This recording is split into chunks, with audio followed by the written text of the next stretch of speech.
Good afternoon, everybody. This is Tyler Blott with Keller Williams Advantage Real Estate.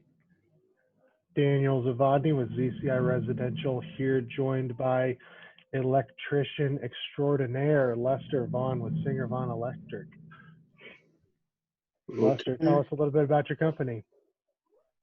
We are in our 10th year in business here in Kettering, Ohio. I'm not going to say we specialize in anything more than one or the other, but we do focus a lot on service electric,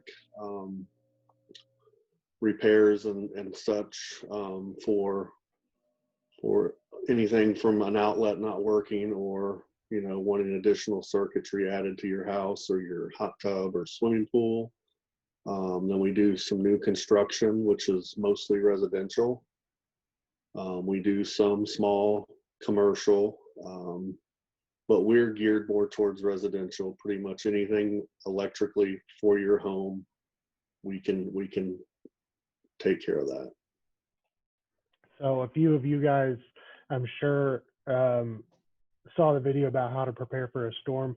Lester had a big part in helping me make that as far as post-storm safety with electrical issues. So Lester, if you could quickly revisit that before we dive into the DIY, home inspections, and a couple other things, just like safety protocol after a storm, things to watch out for. Yes, I was very involved with the tornadoes that happened here just about a year ago. Actually, at the end of this month, I believe it's been a year. I was unfortunate enough that my parents had lost pretty much their house, so I was down there just after the storm happened. So, and as I'm getting to their house, climbing under and over trees and power lines on a road, I have my daughter with me, and I'm telling her, what we have to stay away from is wires, because you don't know if those wires are dead or alive. If they're alive and the ground is wet from obvious storms, you could really get seriously injured or possibly killed, because you have nothing that will stop that electricity, because it's broken from the fuse and it's wide open. So so when you are in a storm and if a tree or a piece of a garage or something knocks your power line off the house, that doesn't mean that the power is off. That wire could have a lot of voltage coming through it and could really do some serious damage. So that would be the one thing that I would definitely want everybody that's watching this video know, that would be the big thing that I would watch for. While we're on that, would you want to touch on generators? I know you've told me like lately those have been, really popular, how those function during a storm, or why that you think that's growing in popularity. There's a few, I've talked to a few clients that more concerned with the COVID-19 virus, as everybody looks at things differently, and these particular people were a little older in age, and the way they looked at it is, if the power company gets the virus and has to leave their employees at home that repair the power, and then we have a storm, what happens from there? I mean, I don't want to sit there and debate back and forth whether that most power companies are union and they would bring other guys from other areas in to cover, but that, and with the amount of new construction homes and neighborhoods going in, the electrical grid is just getting stretched to the max. So one simple car accident in a telephone pole or a power pole could take out 50,000 people. and it would have to wait until that particular pole could get reset. So the way a generator works is it'll detect the power outage, and it will automatically turn on. It's about a 10 to 15-second delay after the power is lost that your generator will kick in alternative energy to power your home. So with that being said, if a lot of people that live on medical equipment or have to use certain medical equipment, that's a great way to stay safe. I know you can get UPSs and battery backups on things, but most of those only last 2 to 3 hours. So that's where we are with generators. So do you do those primarily for residential housing, or is that also for your commercial units as well?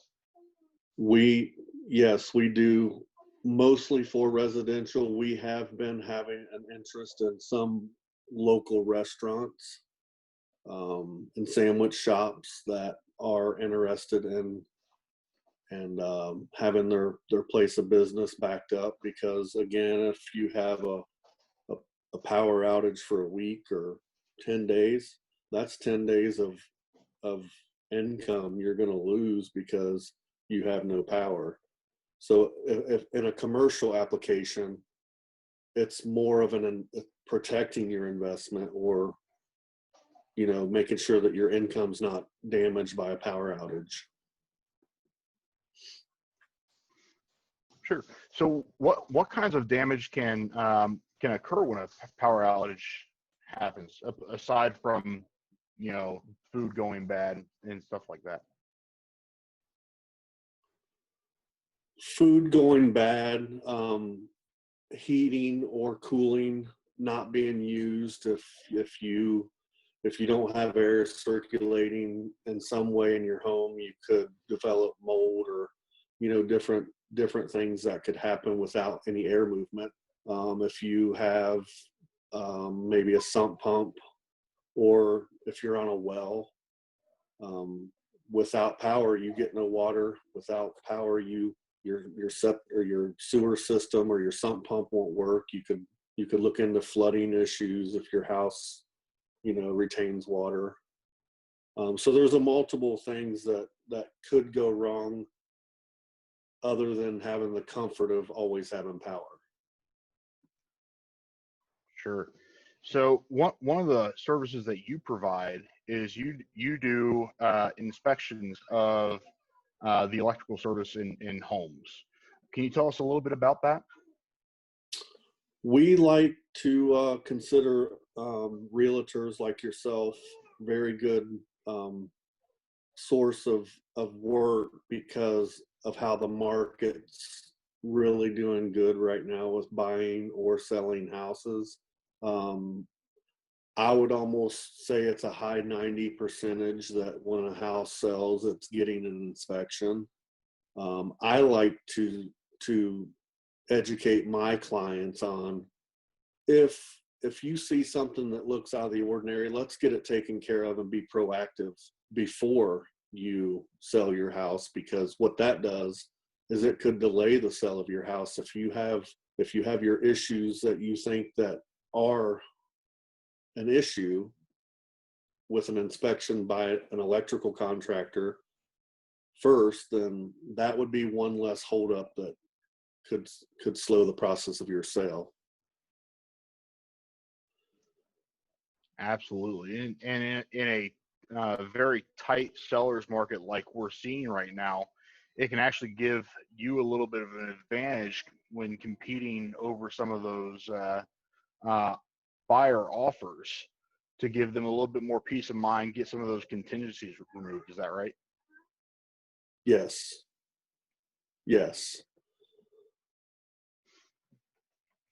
So let's talk about some of the things that don't necessarily damage the home, but might add value to the home that you provide. I think one of those services is outdoor lighting.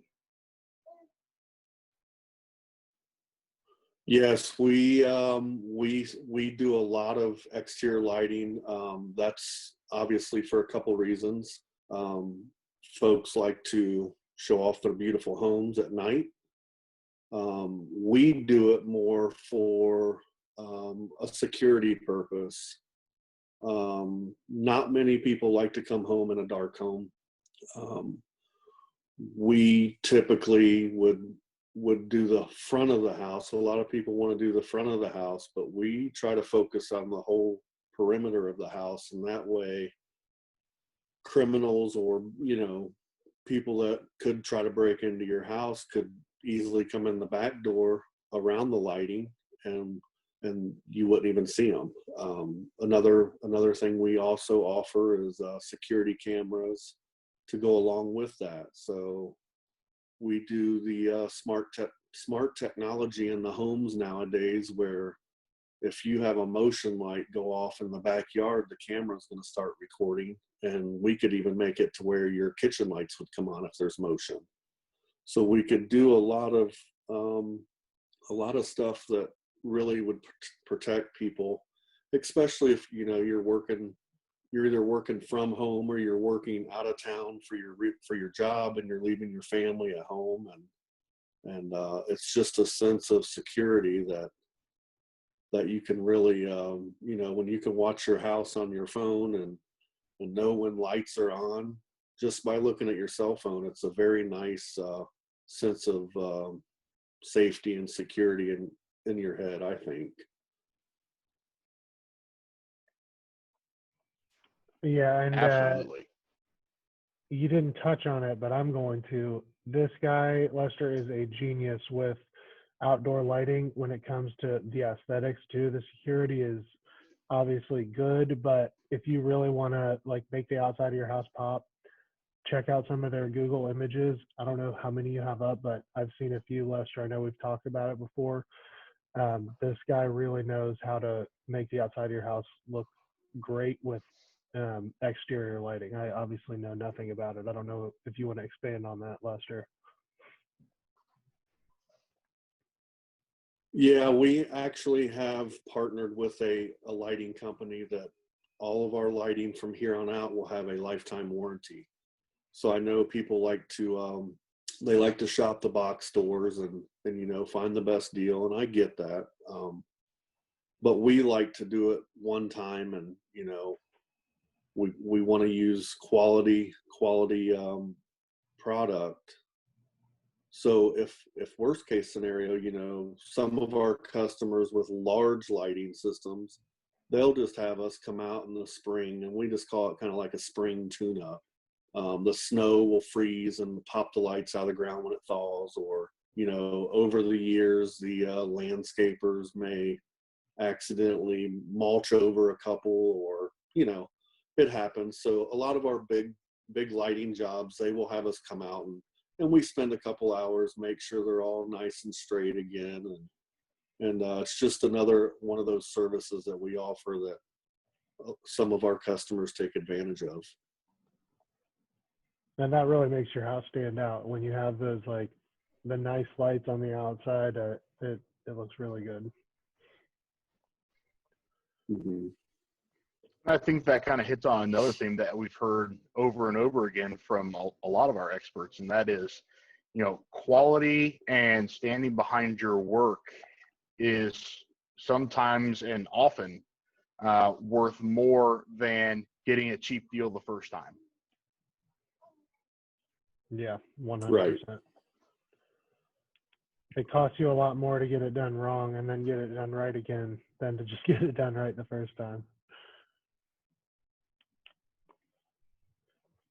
All right, so That's right.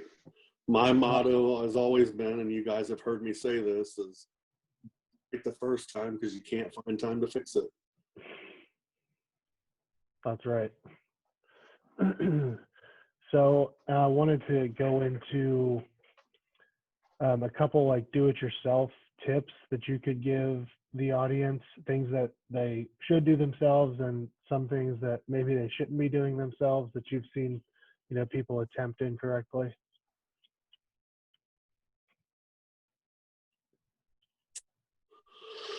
Yes, I've seen over my 25-ish years of being in this field. I've seen a lot of do-it-yourself good ones.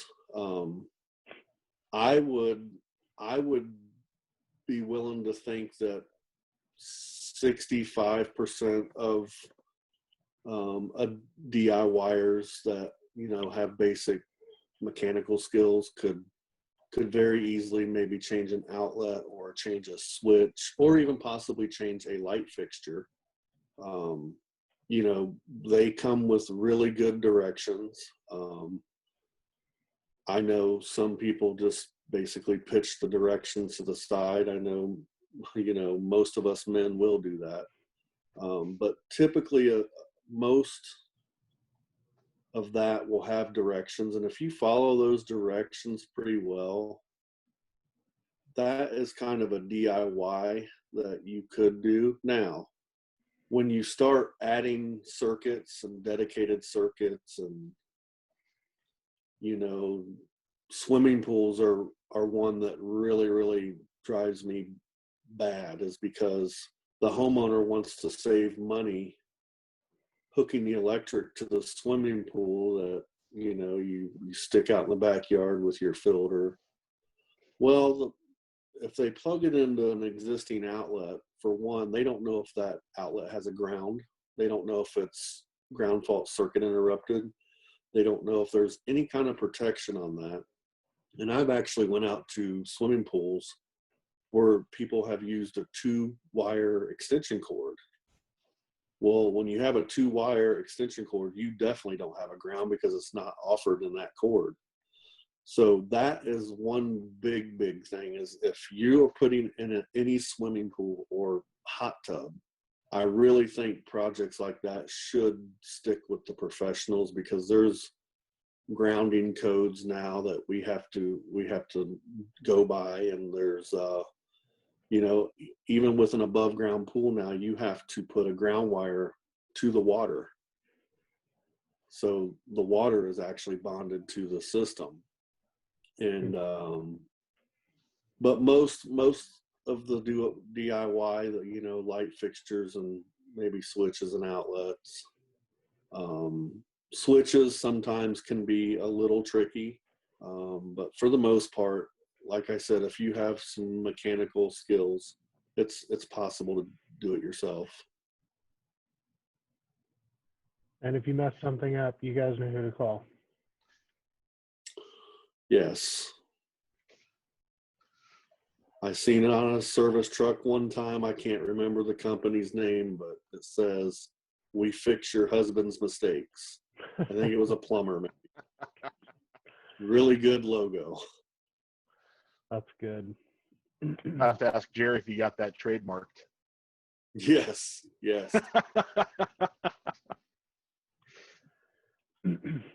All right, that covers most of what I wanted to go over. Tyler, do you have anything else? I think that just about covers everything. Lester, what's the best way to get a hold of you if somebody does have an electrical need? Best way to get a hold of us is calling our office, and that number is 937-912-5790. We are in need of a phone call taker, but we do have a very good voice mail system that comes directly to me and my partner's cell phone. So if it's an emergency, we can definitely be reached. And then you can also email us or get on our website at singervonelectric.com. We have Facebook. We have all the social media that we can possibly get. So you can find us just by our company name. There's no dashes, no nothing. And it just straight Singer Von Electric, and we'll come up. Lester, thank you for your time. Yeah, I think so. We'll get this video out, and everybody can learn what they can. Have a great week. Okay. All right, I appreciate you having me.